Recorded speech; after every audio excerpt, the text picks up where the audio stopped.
Amis de la liberté, de la démocratie et de la bonne gouvernance, salut à tous et à chacun et bienvenue à ce nouveau rendez-vous de votre émission Le Grand Déballage qui reçoit aujourd'hui un enseignant-chercheur à l'université Norbert Zongo de Koudougou. Il est vice-président de l'université de Fadangourma. Le docteur Salifou Idani est avec nous. Docteur, bonsoir. Bonsoir. Bienvenue sur le plateau de l'émission Le Grand Déballage. Comment va le docteur Salifou Idani côté santé et famille? Oui, ça va, côté santé, ça va, au niveau de la famille aussi, ça va. En tout cas, je rends grâce à Dieu pour ça. Naturellement, quand on commence une émission au Burkina avec ces moments-là, il faut quand même rendre hommage à toutes les personnes qui sont tombées, mais aussi à ceux qui se battent pour que la nation continue de vivre et de survivre. Exactement, je voudrais profiter de cette émission et pour m'incliner devant la mémoire de tous ceux qui sont tombés, les FDS, les VDP et les civils, et dans les différentes attaques que connaît notre pays. Donc, et je souhaite prompt rétablissement aux blessés.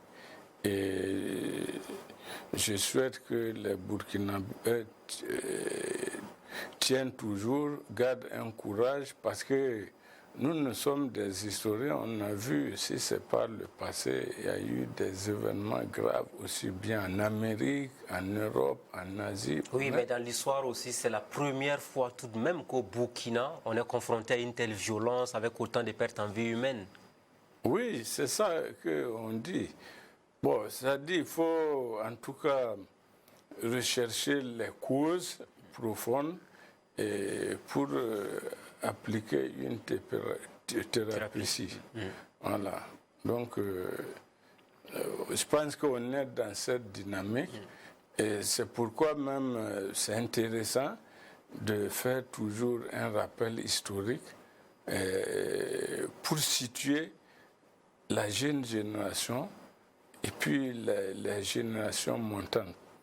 Parce que, comme on l'a dit, le pays se construit à partir de l'histoire et projette également pour l'avenir. Donc c'est dans ce sens que nous, on accepte quand même répondre à vos sollicitations. Oui, mais dans l'histoire aussi, quand on regarde même les cours à l'école, on revient encore sur les péripéties de la création de la Haute-Volta à Burkina Faso. Ça n'a pas été facile du tout. Découper, partager, reconstituer. Oui, mais puisque vous savez que le colonisateur, il a créé ces colonies pour servir ses intérêts. Si vous voyez que la Haute-Volta a connu toutes ces vicissitudes politiques-là, c'est parce que les Européens, les Français notamment, voulaient préserver leurs intérêts, notamment pour la création même.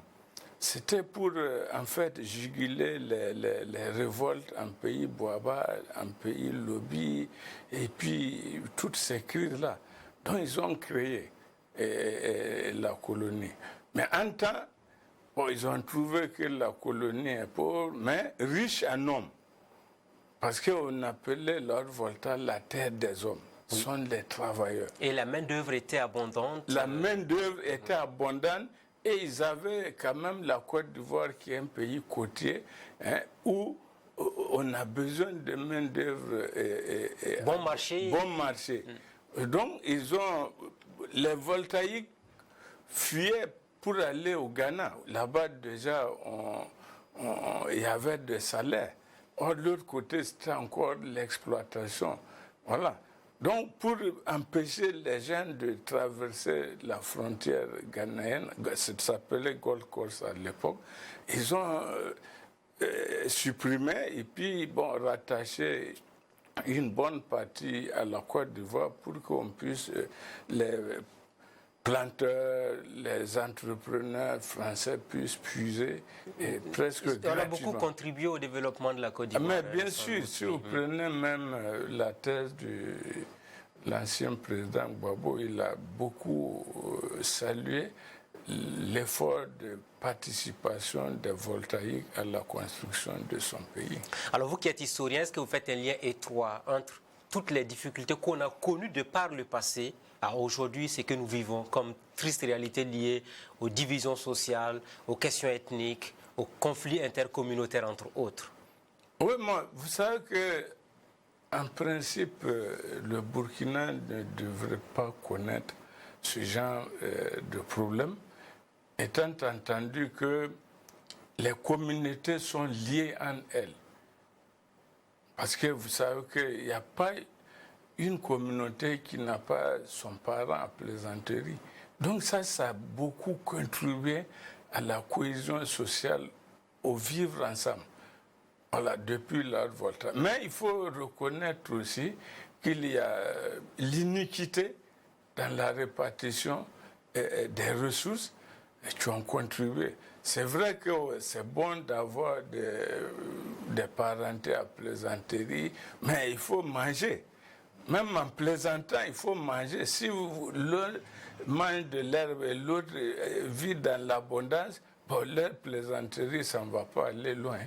Donc c'est pour ça. Donc je tiens par exemple à rappeler à la jeunesse actuelle là, quelques données en ce qui concerne la région de l'Est. On va revenir là-dessus, allez-y tout de même.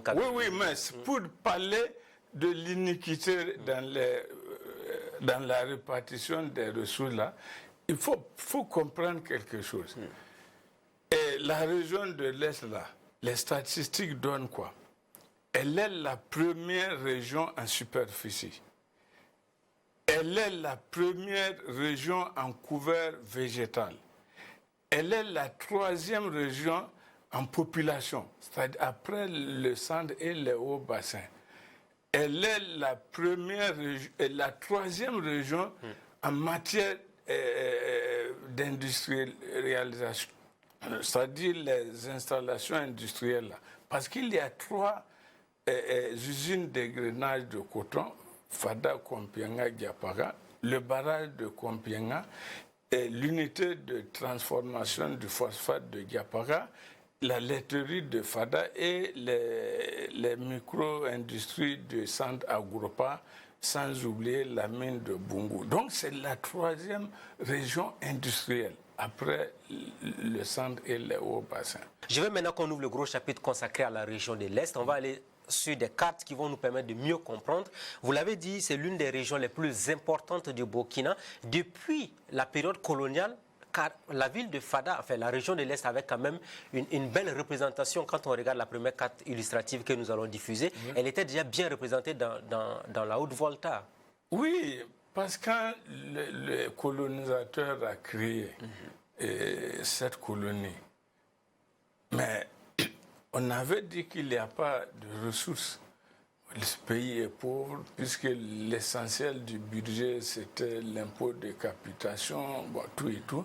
Mais maintenant, pour gérer de manière rationnelle le peu de ressources qu'on disposait, le colonisateur a procédé à un découpage en 3 régions dites naturelles.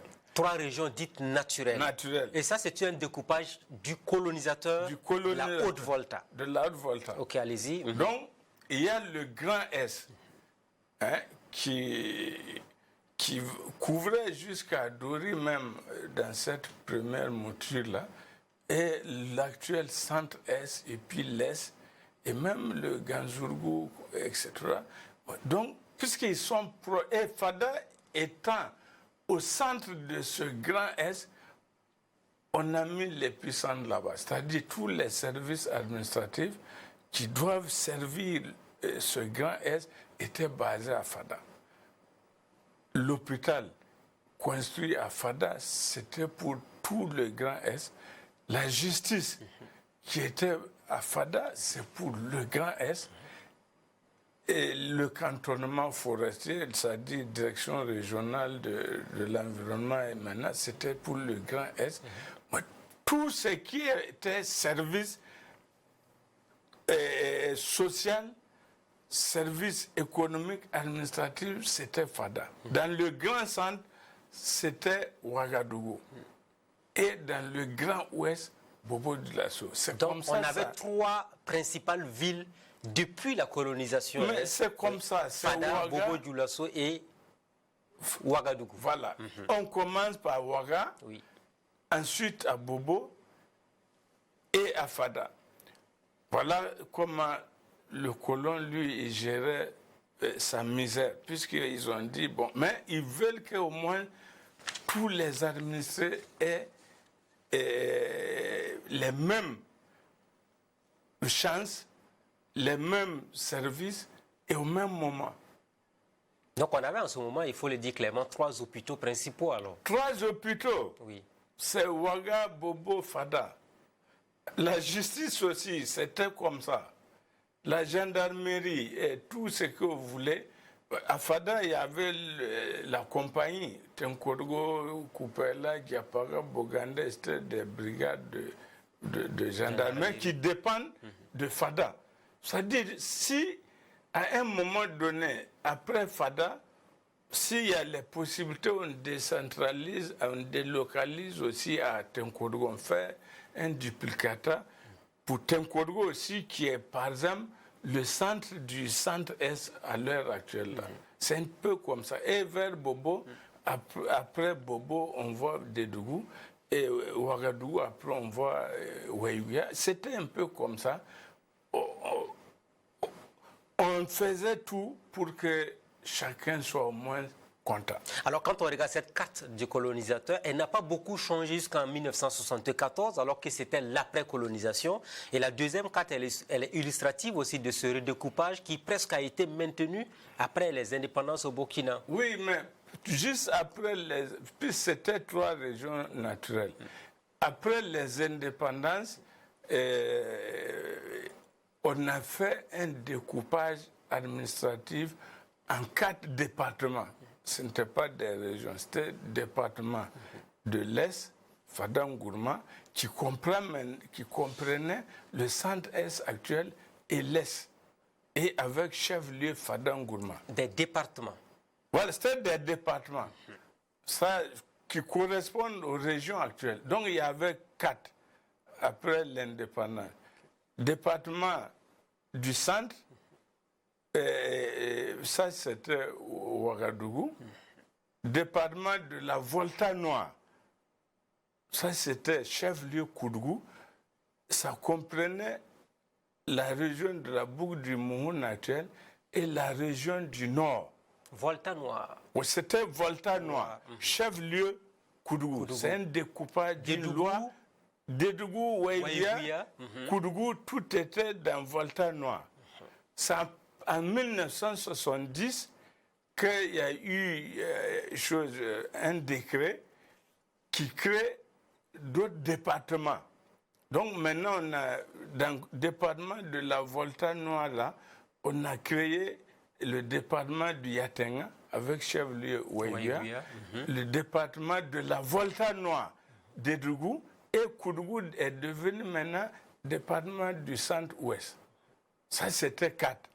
Et on a évolué après, on a évolué après, on a créé Nord Plateau, Moussi, Kaya, Dori, et puis Gawa, on a fait ça. Et à partir de 1974 maintenant, on est passé à 10 régions administratives. C'est là que 10 régions à partir de 1974, on va les citer. Voilà. Oui. Les 10 régions-là, il y avait l'Est, naturellement, le centre-Est maintenant, qui s'est détaché de choses, du Grand Est, qui a formé maintenant le centre-Est. Il y avait le Nord Plateau aussi, qui est devenu centre-Nord Kaya. Il y a le Sahel Douri, il y a le Nord Ouéouia, hein? Il y a, comment on appelle ça, Koudougou, c'est combien déjà de... Oui, on a déjà bouclé, on a fait le tour. Voilà. En tout cas, c'était avec maintenant Gawa, Bobo, voilà, Dédougou, Banfora, entre voilà. autres. Maintenant, Banfora, c'est après. Banfora, c'est après, parce que quand vous l'avez dit, on était à 10, et en 2001, on a senti encore un autre redécoupage, parce que, est-ce que le redécoupage de 2001 n'était pas censé corriger toutes les imperfections des années 70 à 74? Non, logiquement. Bon, normalement, un découpage... C'est politique au début. En fait, c'est pour rapprocher l'administration des administrés. C'est ça. C'est ça, normalement, l'esprit. Bon, maintenant, l'esprit et la lettre, ça, c'est différent. Voilà. Donc, à partir de 2001, là, on est rentré dans une phase où on a multiplié, enfin, on a diminué, c'est-à-dire on a des provinces là, parce qu'il y avait quelque chose de 45 provinces, on a regroupé les provinces pour former les régions. Les régions. Alors, 2001, on était donc à 13 régions. Et maintenant, là où c'est intéressant pour l'histoire, c'est que l'ancien cercle du Mossi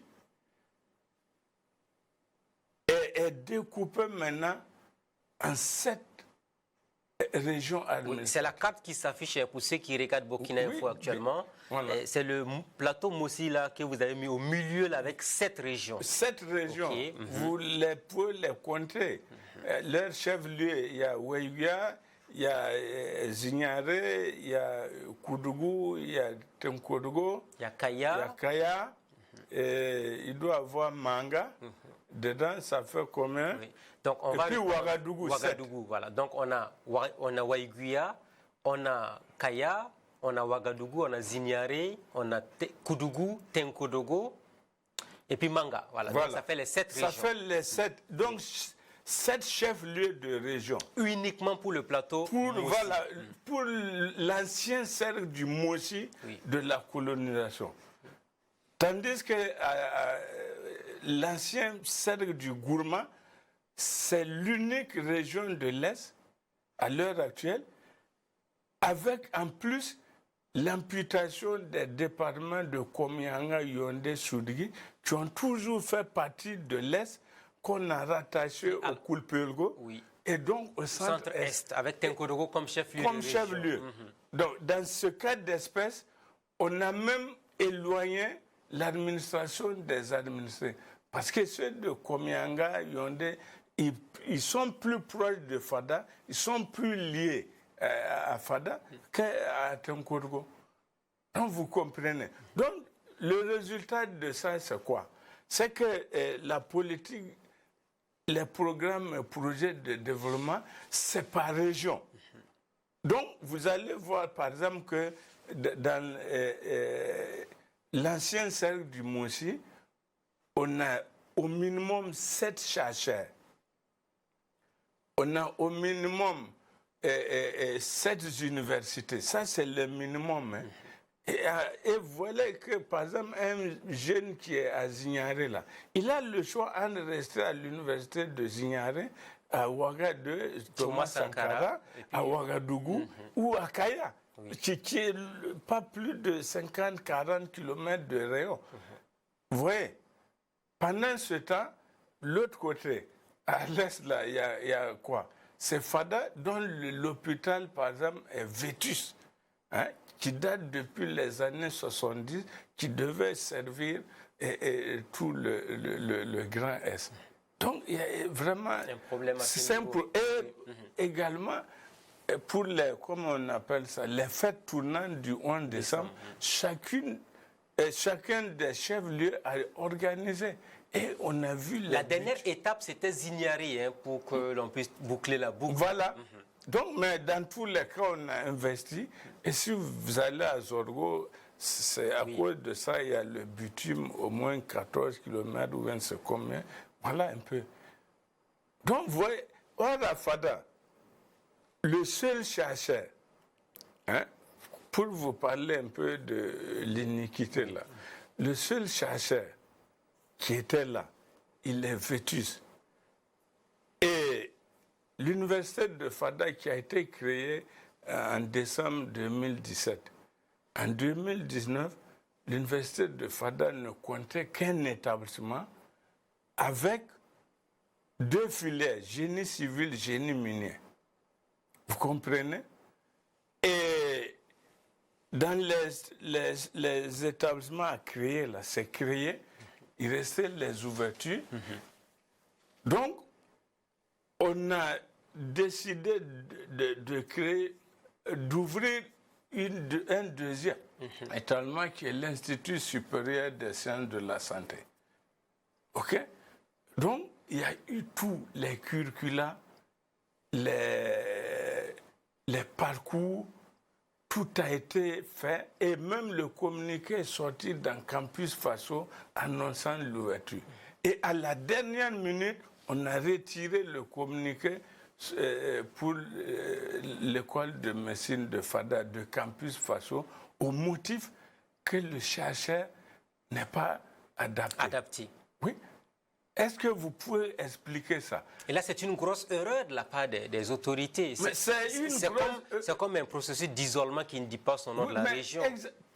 D'autant plus que les étudiants là, en médecine, là, ça, à la 3e année, ils sont dans les hôpitaux.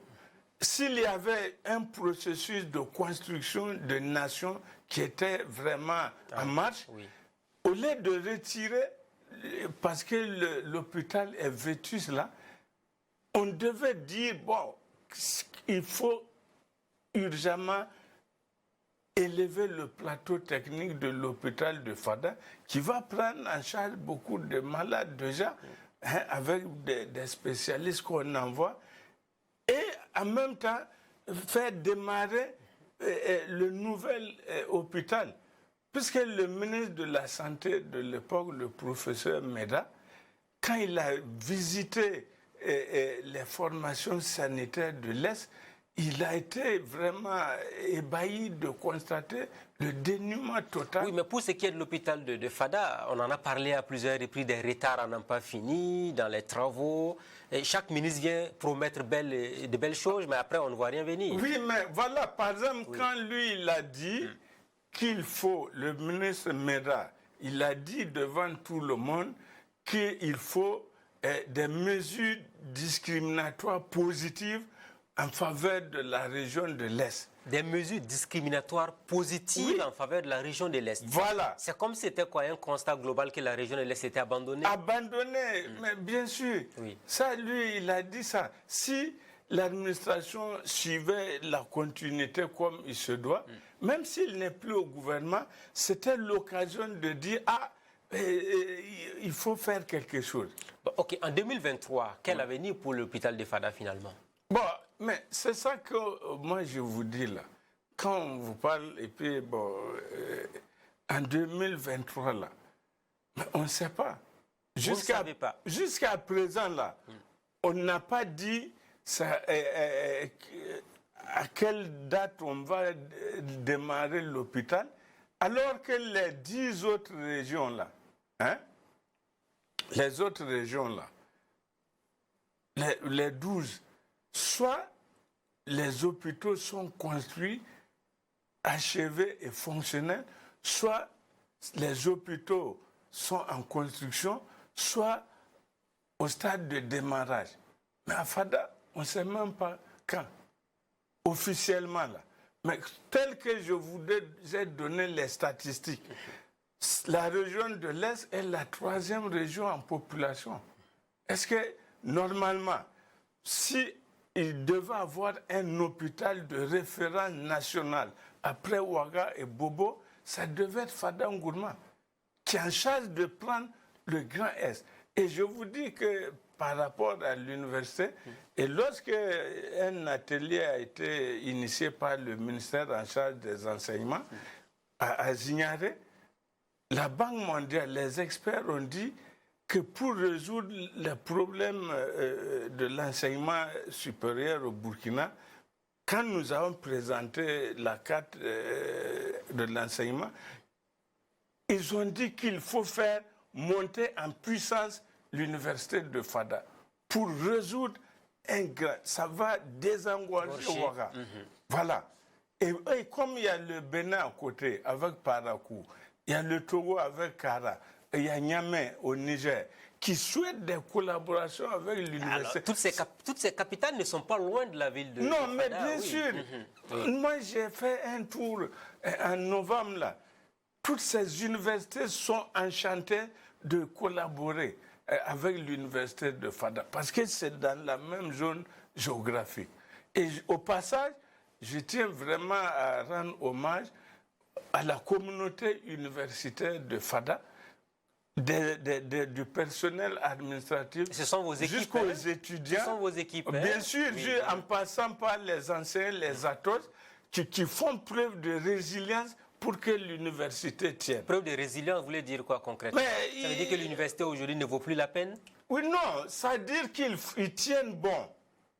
À l'heure actuelle, là, c'est presque les cours sont achevés. Hein? Il n'y a pas de retard comme ça à l'université de Fada. Malgré les problèmes, les gens font tout ce qu'ils peuvent faire pour que ça marche.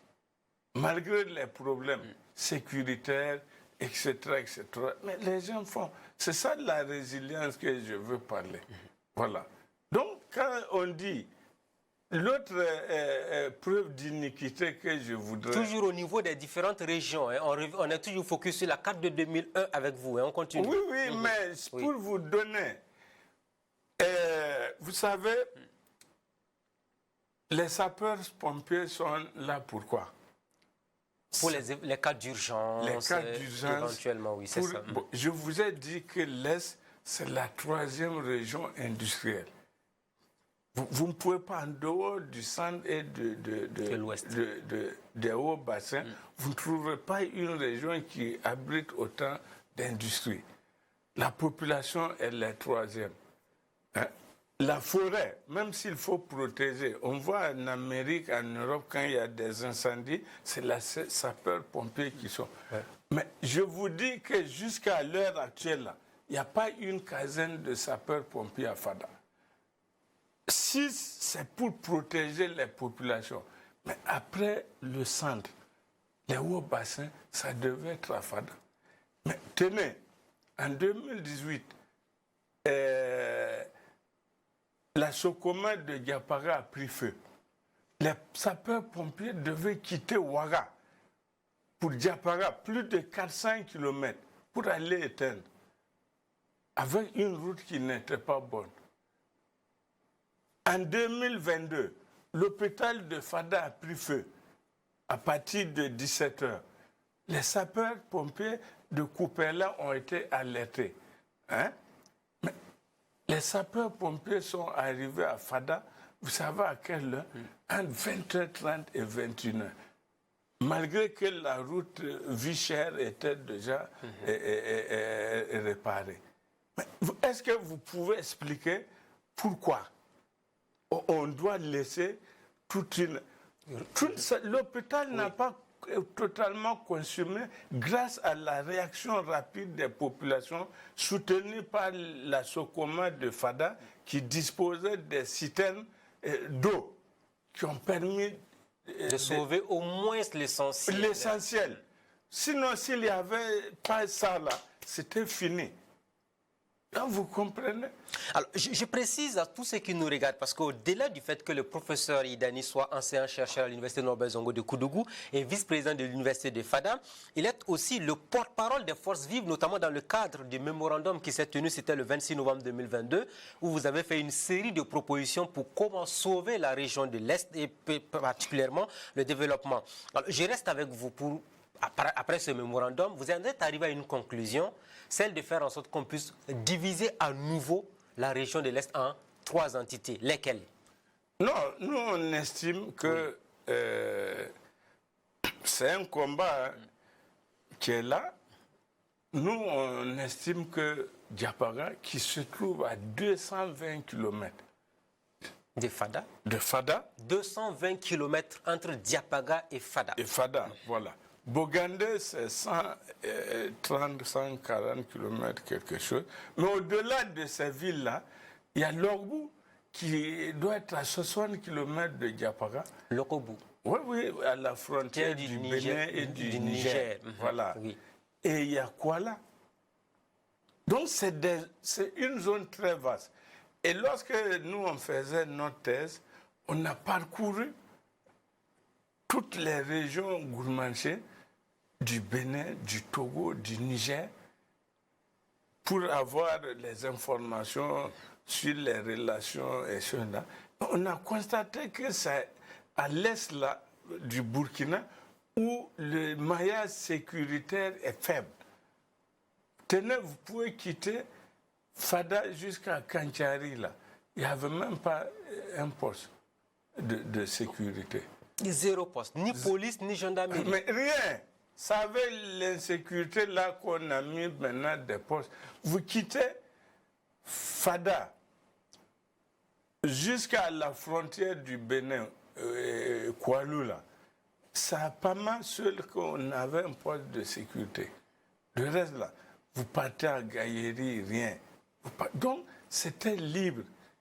Donc, et c'est pour cela qu'il y avait beaucoup de braquages dans la zone. Parce que régulièrement, on entendait tout le temps dans l'est du Burkina des braquages à main armée, des cas de transport de passagers qui sont permanemment arrêtés par des délinquants, entre autres. Oui, mais tel que vous avez vu l'ancien cercle du Moussi, oui, avec un maillage administratif, un maillage sécuritaire. Différentes régions, dispositifs sécuritaires, infrastructurels et tout. Tout ce que vous voulez, c'est à moins de 100 km. Oui. Hein? Police, gendarmerie, quoi, etc. Là. Hein? Mais l'autre côté, il n'y a rien. Et c'est ça qui a favorisé l'infiltration même des groupes armés. Oui. Donc c'est pourquoi nous, on a, les forces vives là, on demandait que l'Est là soit quand même subdivisé en trois. Trois entités. Voilà, Bogandé. Bogandé va être un chef-lieu de région. De région. Ok. Diapaga, un chef-lieu de région. Et Fada reste. Fada reste. Et il faut que l'État, pour corriger les anomalies, les injustices subies jusque-là, l'État a l'obligation de mettre les moyens. Par exemple, pour la ville de Diapaga, de Bogandé, il faut mettre au moins 50 milliards. Parce que vu ce que la région rapporte, le barrage hydroélectrique de Kompenga, qui n'alimentait même pas l'Est à l'époque, parce que c'était juste pour Ouaga, etc. Là. Mais c'est depuis avril 2009, si les gens allaient payer l'électricité d'un pays voisin, c'est des milliards et des milliards. Vous comprenez? Ce que la mine de Bungo donne, ce que les trois usines donnent des grenades, c'est des milliards, des milliards. Et sans oublier que vous avez l'or aussi dans cette région. Mais l'or là, oui. Après même, il y a d'autres minéraux. Le phosphate là, ça fait 2 millions de tonnes. On nous a dit que c'est exploitable pendant 200 ans. Le phosphate dans la région de l'Est. Hein. Parce que là-bas, là, tout est riche. Le sol est riche, le sous-sol est riche, le ciel est riche. Il n'y a pas de souci. Et je vous dis que le Nil, là, en Égypte, on a dit le Nil c'est un don de Dieu pour l'Égypte. Oui. Le Burkina, là, on peut dire que la région de l'Est, c'est un don de Dieu pour le Burkina. Ah oui. Ah oui, puisque si on aménage convenablement l'Est là, tous les problèmes que vous connaissez au Burkina là, ça va s'estomper. Donc, en fait, si on vous écoute attentivement, si on arrive à diviser, à subdiviser en trois régions, l'avenir du pays des hommes intègres peut s'écrire à partir de cette région de ces trois régions de l'Est. Oui, ça c'est inévitable. Parce comment on va les intituler avant de continuer? Non, moi je ne peux pas... Non, parce que vous êtes historien, vous êtes vu au niveau des forces vives de la région, vous avez proposé qu'on arrive à trois entités. Oui. Fada donc reste chef de la région, Bogandé et Diapaga. Oui. Alors, concrètement, comment ça peut... Non, là, si par exemple les autorités actuelles créent d'office, on va trouver les appellations nécessaires. Voilà, il faut d'abord créer et puis bon, on va avoir les appellations. Parce qu'on avait remarqué, il y a la tomate, il y a le sésame, il y a l'or, vous avez dit il y a du phosphate, il y a le coton, bref, il y a pratiquement toutes les richesses dans la région de l'Est. Il y a la faune. Oui. Hein? Je vous dis, la terre là, elle est très riche. On n'a pas besoin des engrais de ceci ou cela. Mais tout est riche là-bas. Vous savez, quand le cercle de Fada appartenait au Niger, on appelait le cercle de Fada là, le Niger utile. Puisqu'au-delà de Niamey, que vous connaissez certainement, c'est le désert, c'est le Sahara. Mais c'est vers le Sahara de Fada où il y a la forêt, où il y a les potentialités. Donc nous avons tout pour nous développer, mais nous n'avons pas encore de la vision, des ambitions politiques assez fortes. Oui, il faut...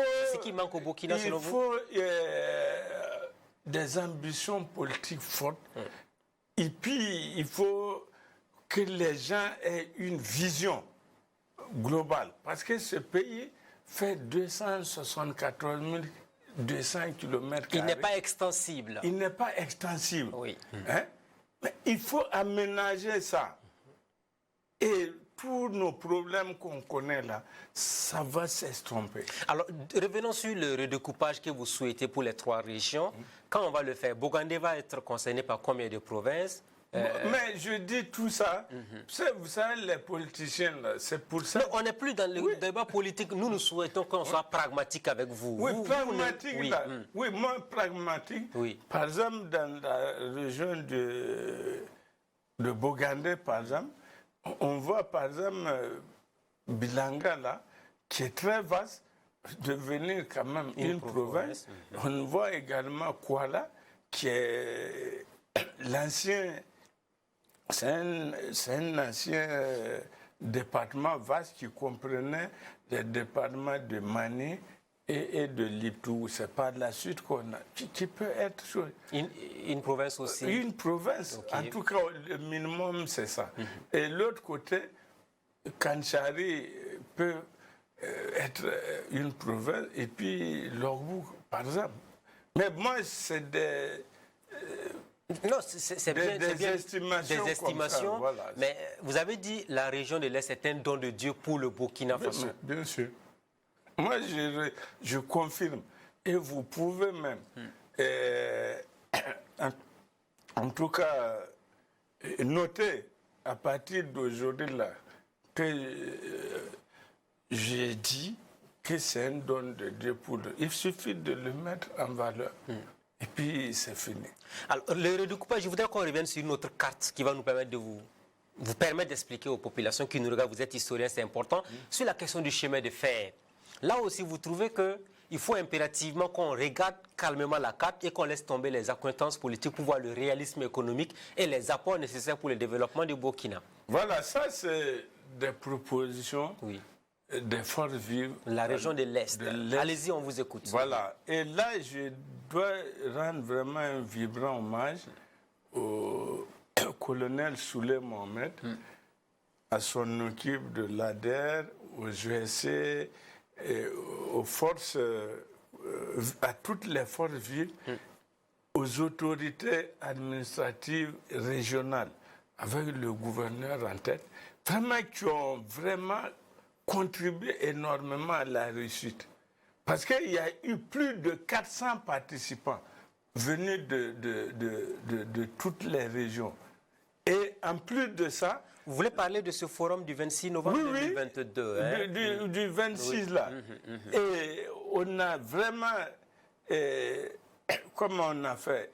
Et de 9h jusqu'à 17h, personne n'a bougé. Il y avait 15 commissions, sous-commissions là. Le travail en commission, ça s'est fait. C'est-à-dire qu'on a impliqué tout le monde. Et c'est le résultat qui est là. Et on est en train de finaliser le document. On va bientôt remettre à Tintois pour en faire des livrets qu'on va présenter aux autres autorités. Voilà. Revenons donc sur le chemin de fer. Voilà, maintenant pour le chemin, dans la carte des propositions, vous savez que de par le passé, sous la colonisation, on a tracé le chemin de fer régi du chemin de Abidjan-Niger. Bon, c'est arrivé à Bobo en 1934 et on voulait même dévier ça pour Sikasso, pour aller rejoindre Bamako et le chemin de fer de choses.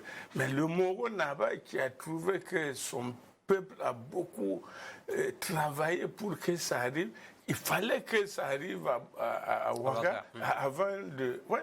Et on a trouvé qu'il a raison. Et donc, le chemin de fer est arrivé en 1954.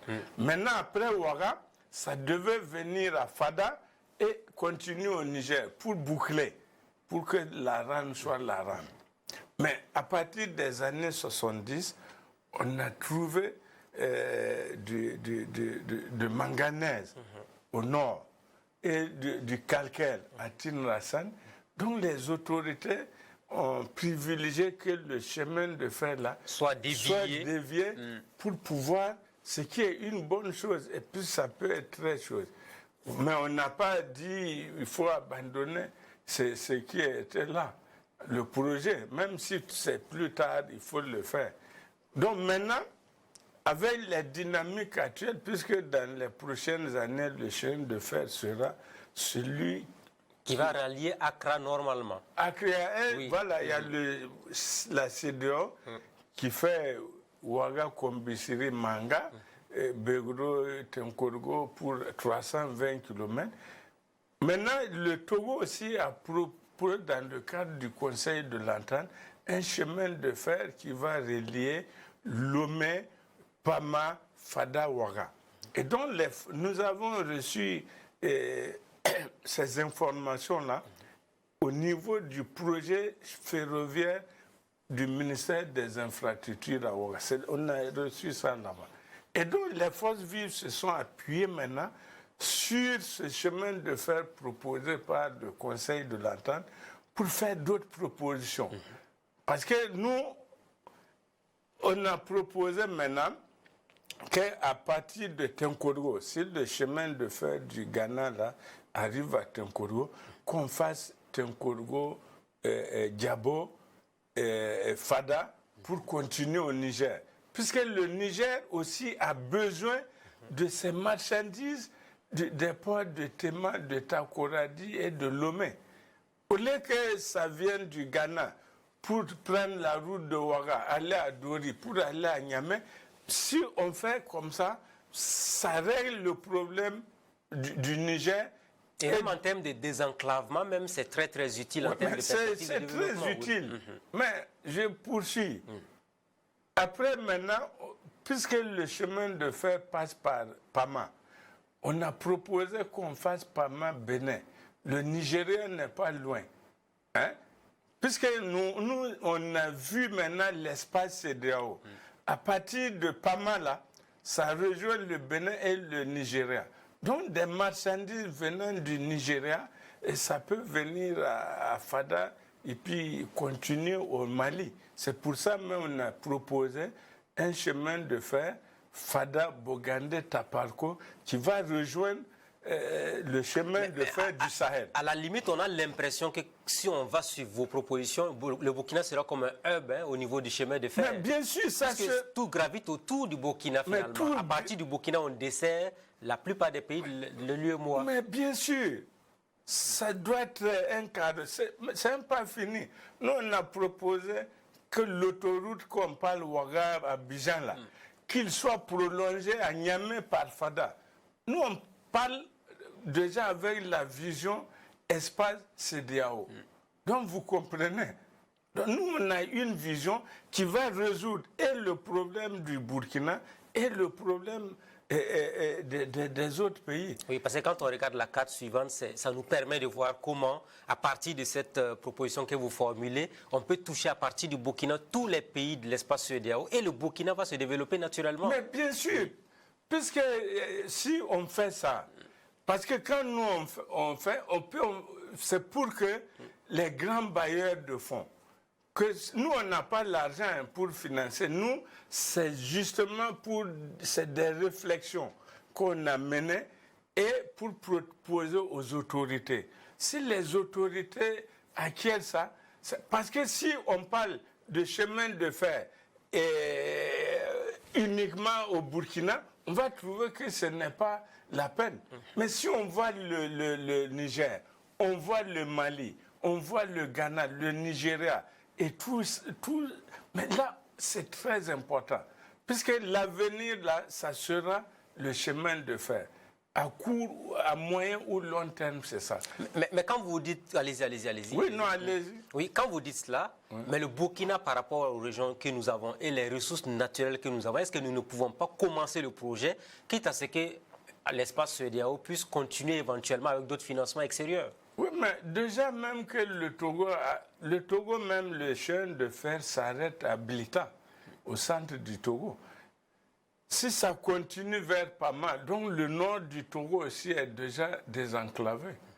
Mais c'est pour ça, dans cette vision-là, parce que le Burkina, normalement, étant un pays enclavé, devait avoir 3 portes d'entrée. L'entrée du Bénin, on met le focus sur Fada. L'entrée du Ghana, on met le focus sur Ouaga. Et l'entrée de la Côte d'Ivoire met le focus sur Bobo Dioulasso. Par exemple, jusqu'à aujourd'hui, là, le problème de carburant demeure à Fada.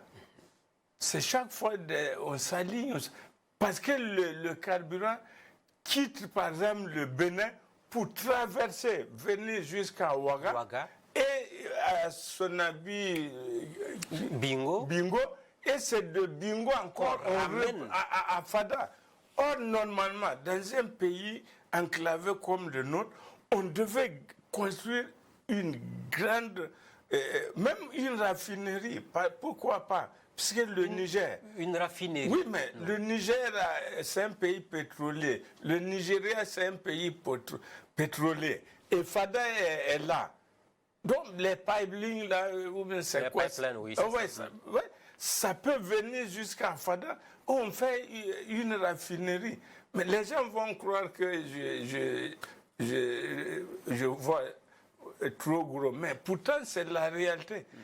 Si aujourd'hui, là, on a eu la chance, si Fada avait des gros dépôts, un grand port sec, et puis on emmagasinait à Fada, même s'il y a une crise, la réserve là, ça peut donner 1 an. Si Bobo a une grande réserve, Ouaga une grande réserve, Fada une grande réserve, on peut souffler pendant 1 an en attendant qu'on voit comment régler certains problèmes. Mais on ne fait pas. Or, parce que vous venez d'expliquer quelque chose de très, à la limite, étrange. On prend le carburant, on traverse Fada, on amène à Ouaga, on ramène le même carburant vers Fada. On est dans une gymnastique qui ne nous permet pas d'avancer. Mais comment vous expliquez justement cette situation? Mais moi-même, je cherche des explications. Parce que c'est ceux qui décident là, qui peuvent expliquer. Voilà. Et puis, il faut même qu'ils expliquent. Pourquoi, par exemple, l'Est, c'est la 3e région la plus peuplée, etc. Et qu'il n'y a pas un hôpital de référence. Et à eux de nous expliquer. Alors, avant de revenir, parce que l'émission va tellement vite avec vous, je voudrais quand même qu'on fasse une escale pour qu'on ne dise pas à la fin de cette émission qu'on a été très régionaliste, qu'on a mis l'accent que sur la région de l'Est. Si on repart sur la carte de 2001, c'est important pour moi et pour vous éventuellement, vous êtes historien. Au-delà de Fada, quand on regarde la carte, est-ce qu'il ne faut pas aussi voir comment on peut redécouper aussi la région du Sahel de la même manière pour rentabiliser économiquement? Non, pour nous-mêmes, par exemple, Djibo mérite d'être un chef-lieu de région. Ça, au moins, puisque c'est les 2 régions les plus emblématiques en matière. Parce que Djibo est relié à Dori, plus de 200 km, et ça pose problème. Mais et puis, quand on dit même le Sahel, là, vous voyez, les gars produisent le lor.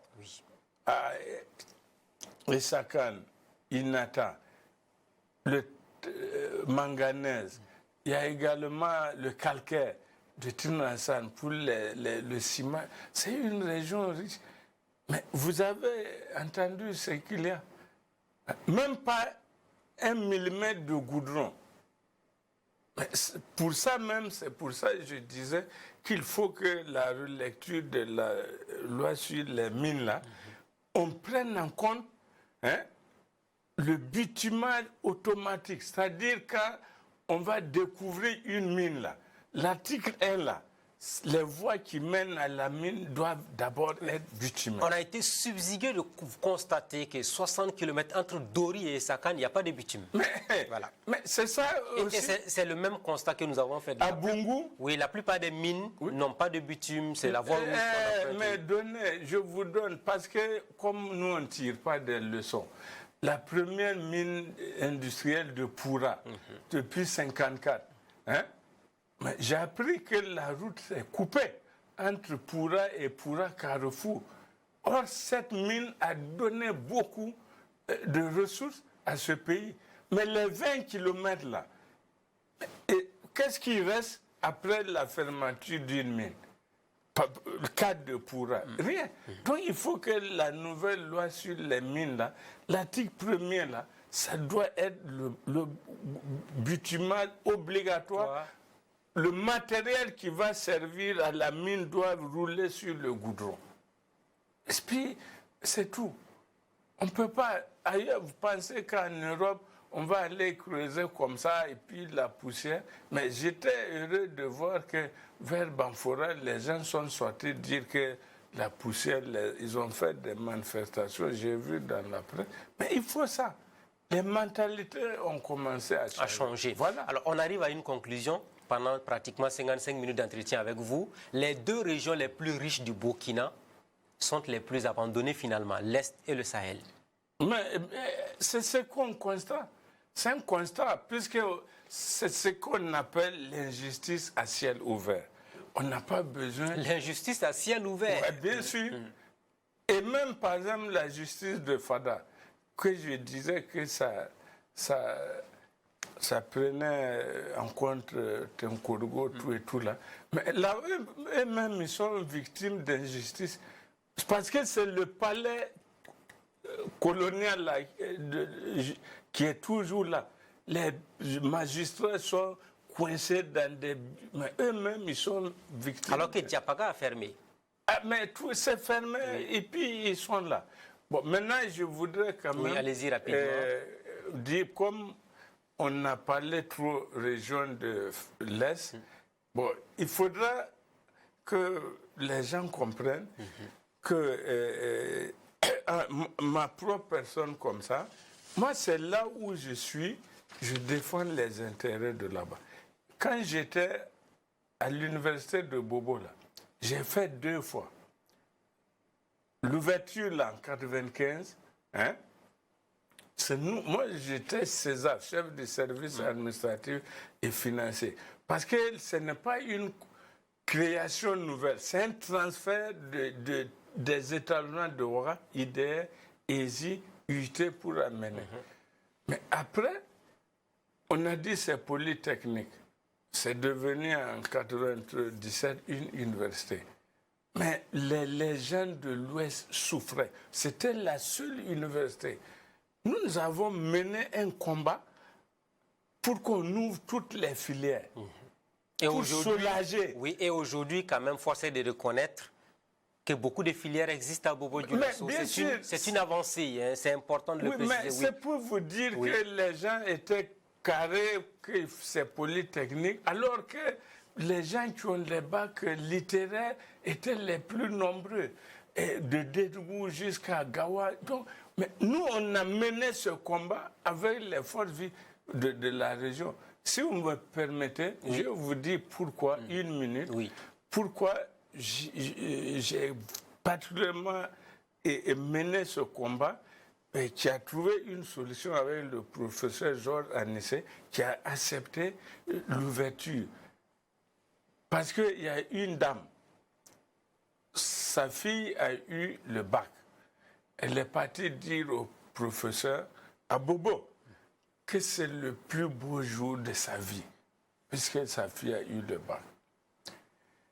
Mais comme il n'y avait pas de filière à Bobo pour sa série A, là, on l'a envoyé à Ouaga.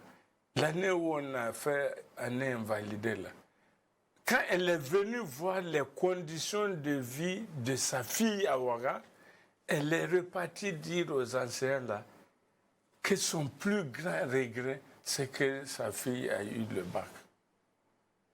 Et donc, Et les enfants de Bobo, les bacheliers, comme il n'y avait pas de filet, ils prenaient les cars à minuit pour venir à Kourou s'aligner dès le matin, faire les inscriptions et repartir. Ça, c'est pas bien. Donc ça a renforcé. Moi, j'ai été sanctionné parce que je me battais pour qu'on ouvre. C'est parce que le professeur Georges Anissa a mis un comité d'orientation stratégique présidé par Monseigneur Anselme Tidjane. Voilà, qui a recommandé ouvrir toutes les filières. Donc tout le mérite vous revient, bravo à vous. Non, mais c'est pas à moi. Oui, mais à l'ensemble de la communauté universitaire. Voilà. En tout cas, on est pratiquement en fin d'émission. Déjà. Ouais, c'est terminé. Avec vous, ça va très vite. On espère que tout ce qui a été dit va être bien noté. Est-ce que vous avez un dernier mot à dire? Mais mon dernier mot, c'est si vraiment le président de la transition, déjà, pour l'Est, il a créé une région militaire, la 6e région militaire. Il a restauré, puisqu'avant ça existait, et puis il a restauré. Et il a créé la base aérienne, une région aérienne. Donc, c'est déjà bon. Maintenant, pour qu'il parachève, comme chez nous on dit, il ne faut pas enterrer le mort en laissant les pieds, il peut prendre vraiment un décret pour créer Bogandé, Diapara et Djibo comme région.